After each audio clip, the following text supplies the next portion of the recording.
Muy buenas noches, hermanos, amados. Reciban un cordial saludo de parte de la Iglesia Manuel, Dios con nosotros, donde el Señor me concede colaborar junto al pastor Samuel Arroyo. Mi nombre es Samuel Arroyo Manso y hoy tengo el privilegio de presentar una introducción al libro de Isaías como parte de nuestra labor o parte de la labor de mi hermana Carlita López con el grupo que impulsa del Club del Reino. Mi deseo en esta reflexión es que sea de bendición para ustedes y que despierten cada uno de ustedes el apetito para aprender cada día más de la lectura diaria que llevan de este libro. Amén. Bueno, me gustaría comenzar hablando un poco del contexto del profeta y de este libro en particular. Si yo quisiera resumir el concepto o el contexto de este libro, podría hablar de que es un libro que habla de juicio, del juicio al consuelo y del quebranto a la transformación. Isaías es conocido como un profeta evangélico, pero cuando escuchamos la palabra evangélico a veces no tenemos como claro qué significa. La palabra evangelio viene del griego angelion, que significa buenas nuevas o buenas noticias. Y cuando hablamos de un profeta evangélico, estaríamos hablando de un profeta que tiene buenas noticias. Esa sería tal vez la mejor traducción que podríamos hablar de Isaías. ¿Dónde y cuándo se escribe el libro del profeta Isaías? Bueno, se escribe en la nación de Judá.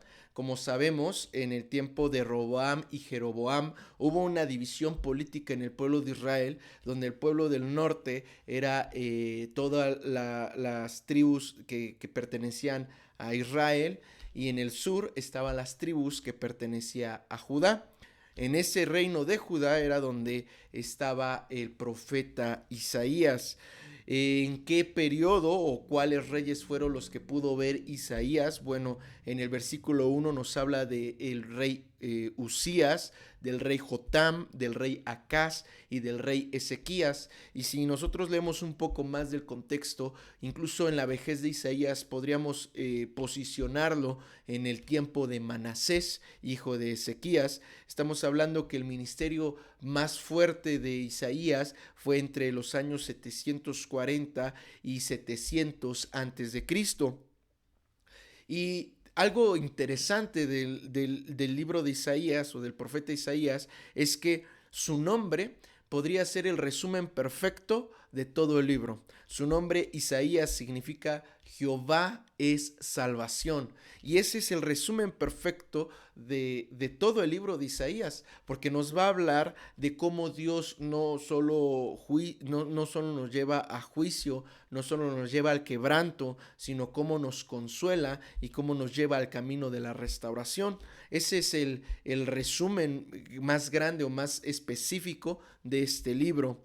También, hermano, es importante entender quién era Isaías. Bueno, tenemos que entender qué es un profeta. Y un profeta aplicado a nuestros tiempos, a veces nosotros lo vemos como un aspecto ministerial.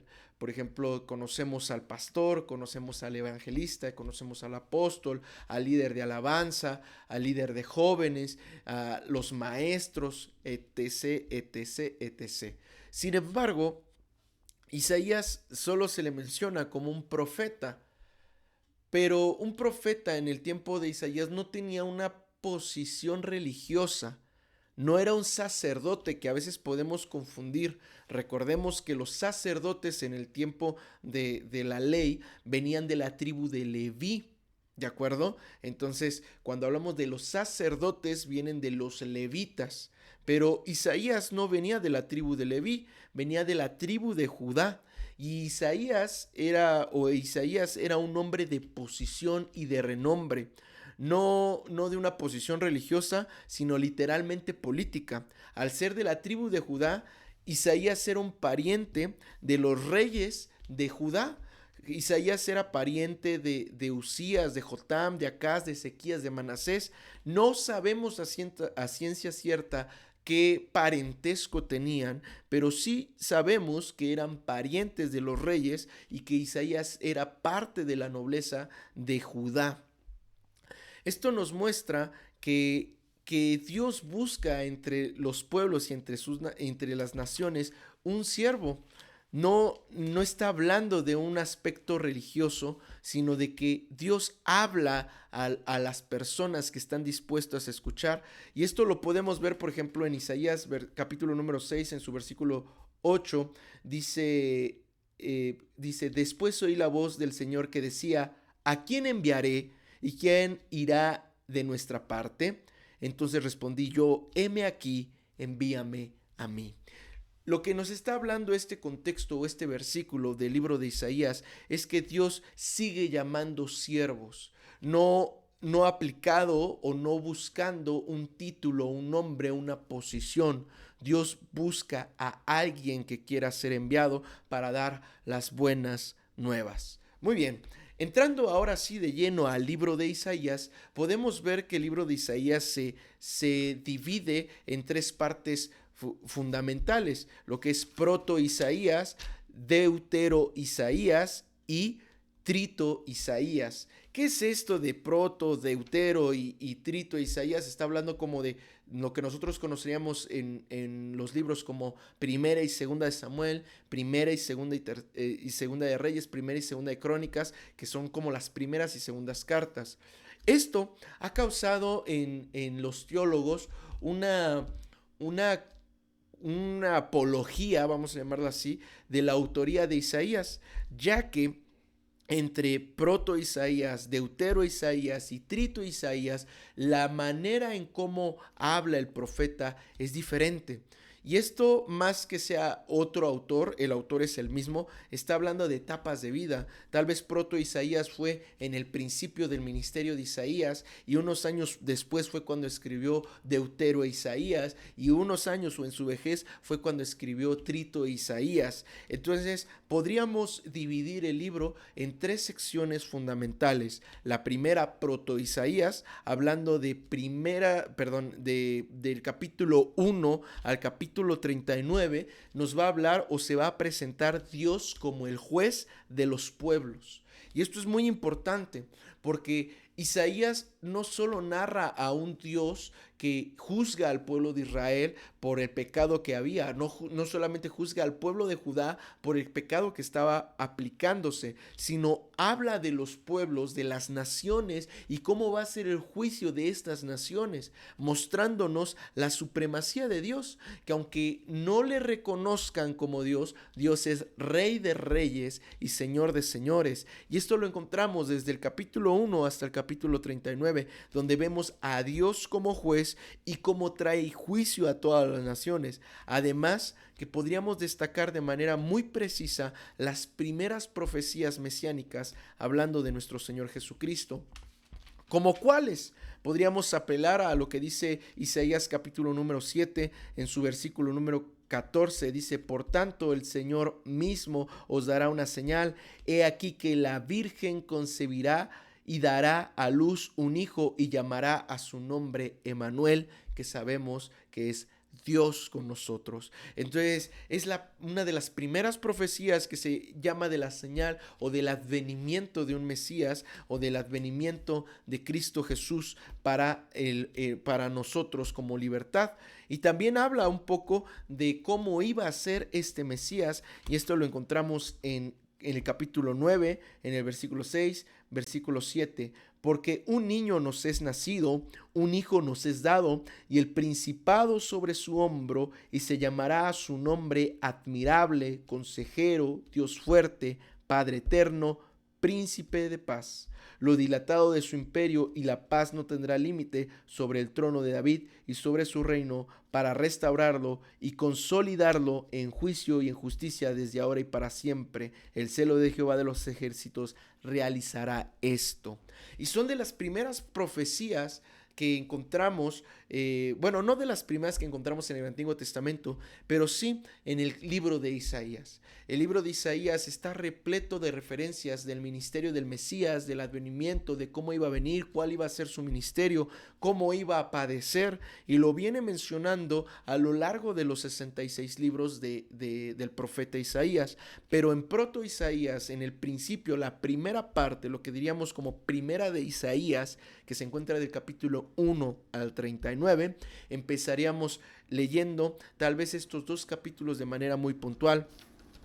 También es muy importante, hermano, mencionar algo que es importante del libro de Isaías. El libro de Isaías es un libro que se cuestionó durante muchos siglos por los teólogos y los eruditos bíblicos, porque históricamente tiene una precisión increíble en cuestión de nombres y acciones o actos que iban a pasar de manera histórica.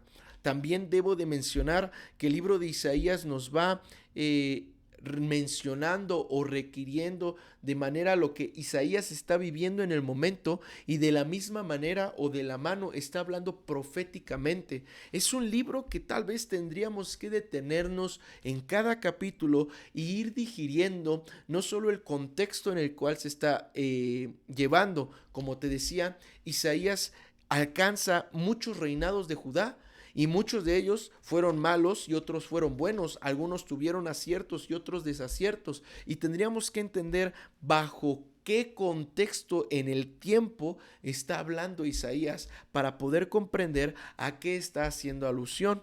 Y de aquí me quisiera ir a Deutero Isaías o segunda de Isaías, que vendría a partir del capítulo 40 al capítulo 55.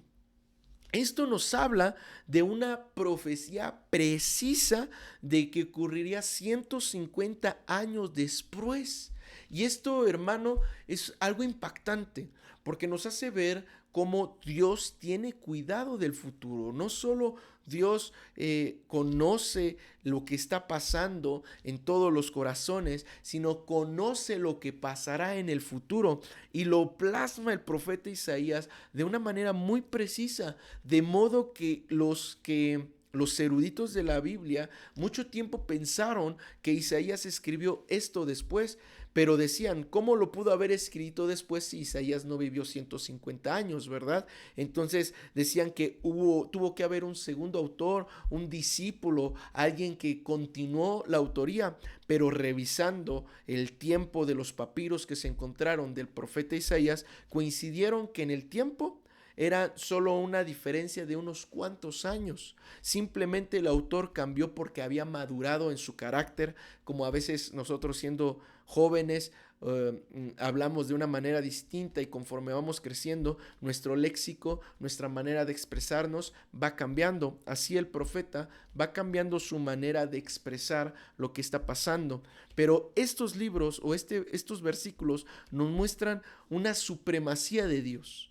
Algo que nos hace entender que Dios es soberano y que Dios tiene el control no solo del presente, sino de lo que va a venir, y lo conoce, porque sabemos que nuestro Dios es un Dios omnisciente. Quiere decir que todo lo conoce, que Él conoce el corazón y cómo iban a pasar los tiempos.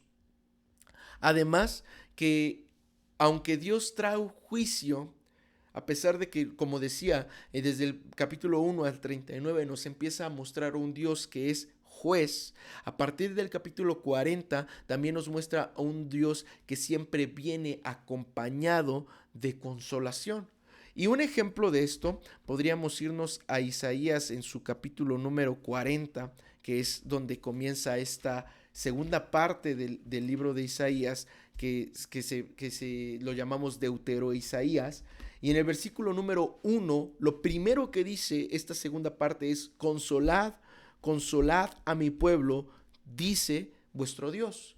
A pesar que lleva 39 capítulos explicando por qué viene el juicio, las razones por qué Dios y cómo va a ejecutar el juicio contra Israel y los diferentes pueblos que Dios está juzgando, lo que va describiendo Isaías, también muestra que Dios, después del juicio, siempre va a venir acompañado de consuelo. y nos va a hablar no solo del consuelo, sino de la esperanza. Por ejemplo, en ese mismo capítulo, pero más adelante, en el versículo número 28, viene algo que leemos mucho y que conocemos mucho en la iglesia, que dice: ¿no has sabido, no has oído que el Dios eterno Jehová, el cual creó los confines de la tierra, no desfallece ni se fatiga con cansancio? Su inteligencia es inescrutable, él da vigor al cansado y acrecienta la energía al que no tiene fuerza. Los jóvenes se fatigan y se cansan, los valientes flaquean y caen, pero los que esperan a Jehová tendrán nueva fuerza, levantarán el vuelo como las águilas, correrán y no se cansarán, caminarán y no se fatigarán. Y aquí nos está hablando no solo del consuelo. El autor, Isaías, el profeta, está hablando del consuelo, que después del juicio viene el consuelo, y en el consuelo existe la esperanza.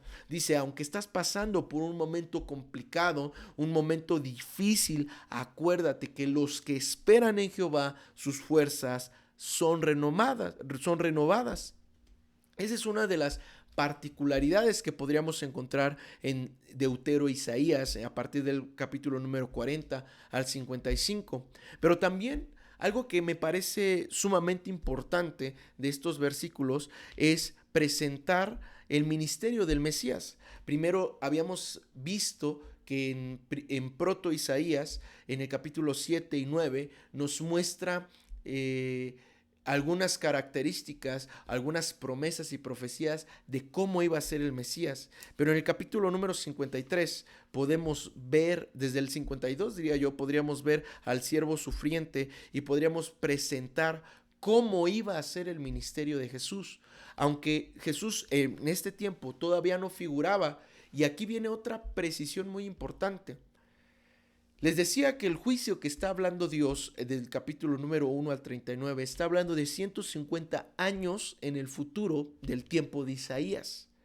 Pero cuando habla del ministerio del Mesías, está hablando de 700 años posteriores en el futuro, donde ya está profetizando, ya está prediciendo Dios a través del profeta cómo iba a ser el ministerio del Mesías. Y dice el versículo número 3 al 5: fue despreciado y desechado de los hombres, varón de dolores y experimentado en quebranto, como uno ante quien se esconde el rostro, fue menospreciado y no le estimamos. Ciertamente él llevó nuestras enfermedades y soportó nuestros dolores, y nosotros le tuvimos por azotado, por herido de Dios y abatido. Mas él fue herido por nuestras transgresiones, molido por nuestros pecados. El castigo de nuestra paz fue sobre él, y por sus llagas fuimos nosotros curados. Y te invitaría, hermano, que cuando llegues a este capítulo 53 hagas un detenimiento profundo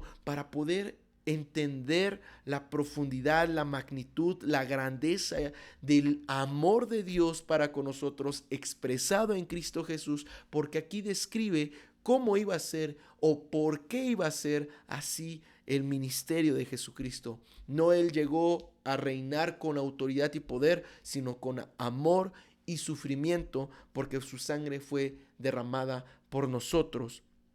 Posteriormente está Trito Isaías a partir del capítulo 56 al 66, donde podemos ver ya la grandeza de la visión de Dios, donde no solo trae juicio y consuelo, sino también trae restauración. Y aquí nos habla en el capítulo 60 sobre la restauración y la gloria de Sión, de cómo iba a regresar. En un versículo tal vez muy conocido, en el versículo 1 del capítulo 60 dice: levántate y resplandece, porque ha venido tu luz y la gloria de Jehová ha amanecido sobre ti.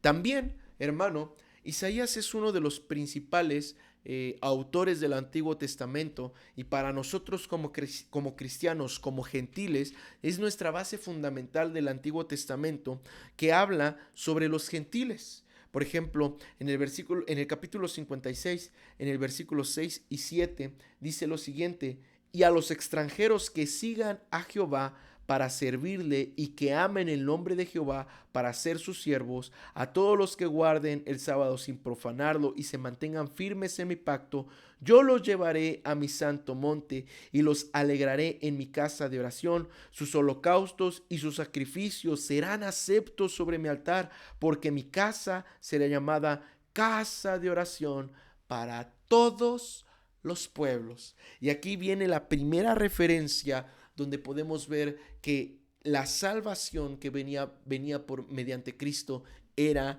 para todos los gentiles.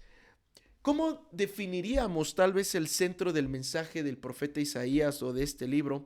Yo creo que el centro, la matriz, tal vez el aspecto medular del libro de Isaías es hablar del Mesías.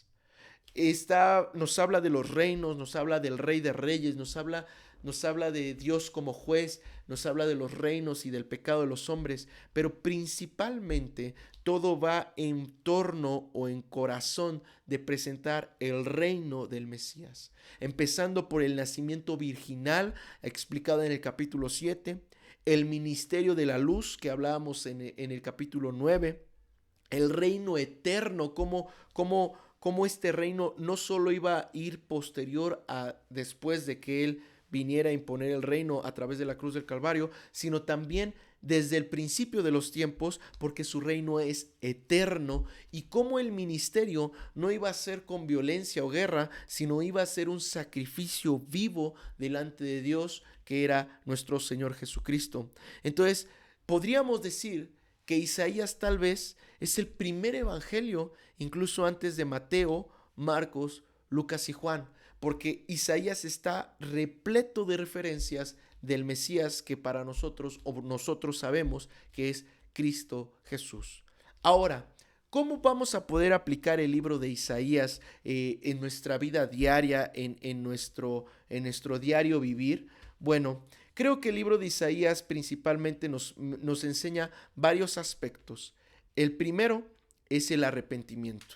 Isaías parte de ahí, parte de un problema que es el pecado y cómo tenemos que ir siempre al arrepentimiento. Isaías capítulo número 1 en su versículo 18 dice: venid luego, dice Jehová, y estemos a cuenta.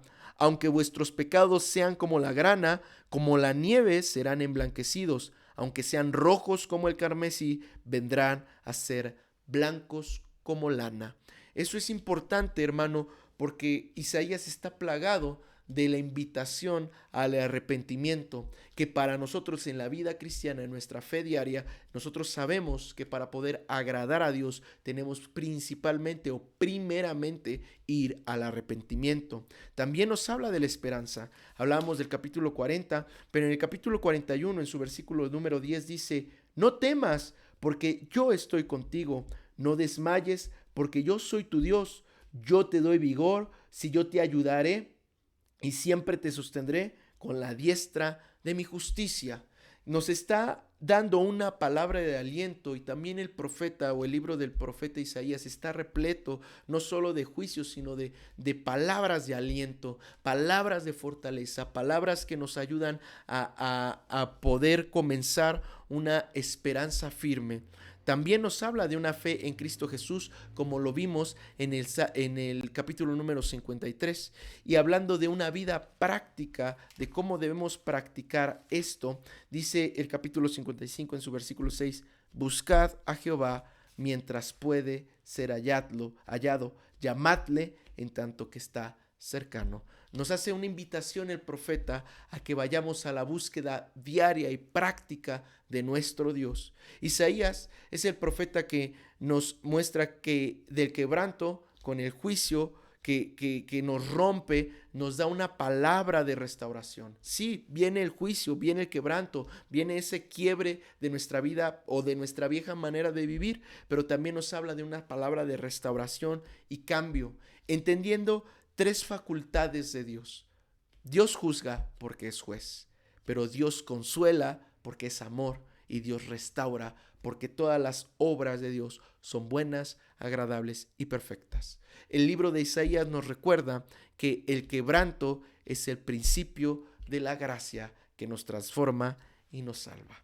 Esta es una breve introducción al libro de Isaías, esperando, hermano, que sea de bendición y una buena guía para ir leyendo capítulo por capítulo en esta hermosa obra del Club del Reino y que podamos aprender cada vez más de la hermosa y bella palabra de nuestro Señor Jesucristo. Que el Señor les bendiga y que tengan una excelente noche. Amén.